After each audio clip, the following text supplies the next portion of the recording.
Hey guys, I'm Pixel Dan, and this is a review of the G.I. Joe Retaliation Conrad Duke Hauser. Continuing my look at the first wave of G.I. Joe Retaliation figures, let's take a look at Duke. Duke comes in the standard Retaliation blister card packaging, featuring the Rock as Roadblock and an image of Snake Eyes up top, with the figure in the blister bubble below. The backside of the packaging gives us a look at the figure and his accessories, as well as a look at some of the other figures in the first wave of the Retaliation line.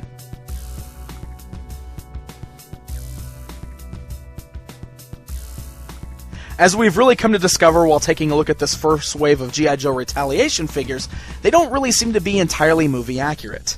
And here we are with a figure of Duke, who I'm not entirely sure has a major role in this new film. At least all of the previews make it look like he doesn't have a big part in this film. But nonetheless, we get a new figure of Channing Tatum as Duke. Now, the likeness is okay. It's not a great likeness of Channing Tatum, but you can definitely see it there. The rest of the figure is pretty basic. He's wearing some sort of silver armor over the green military uniform. There's not a lot of actual detailing in the paint job, but it's cool nonetheless. The silver does kind of have a nice shine to it. And there is a lot of sculpting in the actual uniform itself. Lots of straps and folds and silver knee pads over the knees.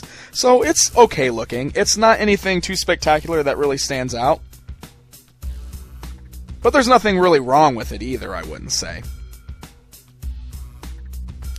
Now, as far as articulation goes, this is one of those figures that's unfortunately lacking in the G.I. Joe Retaliation line. So the head is able to move side to side and slightly up and down. He does have the ball hinge joints in the shoulders. He's got a twist right above the elbow and a regular elbow bend. He's got a swivel at the wrist. He's got a swivel at the torso. He's got ball pin joints in the thighs there. The knees are only single jointed, and then there is no more articulation under his knees. So the ankles do not move or twist. The feet are unable to move. He is basically stuck with flat feet in that pose. Part of the thing that really stinks about that is he does not include a figure stand, so it is a little bit harder to get this figure positioned standing up.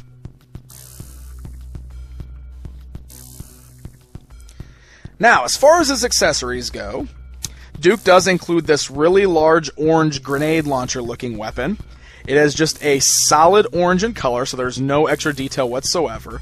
The figure can hold on to it decently. It doesn't get a great grip on it, but you can get some good two-handed poses out of it, which really does help him to hold on to it a little bit better. Now, here we go with the crazy movier weapons, because Duke comes with one of the goofiest, biggest guns that I've seen in this wave so far. This is his giant rocket launcher weapon that he comes with. The way this works is that it actually attaches to that orange gun that he already has before, the one that he was just holding by itself. You can actually plug it into the bottom of this rocket launcher thing, and that actually becomes the part that he holds onto. Now, he has also got that same little orange shoulder pad piece that we saw with Roadblock. It's the exact same piece, just molded in orange.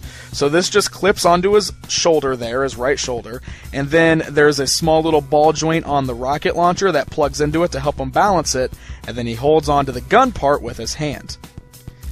Now, this thing is massive. It's heavy, it's awkward, there's really no good way for him to hold on to it. Since his articulation in his feet is not good, and he doesn't have a stand, there is no way you're going to get this figure to stand up while holding this massive thing. It's just too big and too heavy.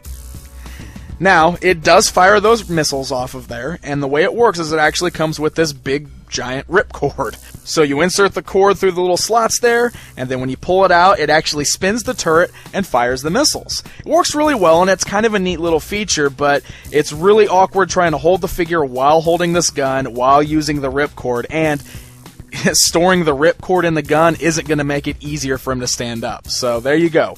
Take it for what it is. It's just a goofy accessory that is meant to appeal to the kiddies for sure. It is not going to work well as far as display goes.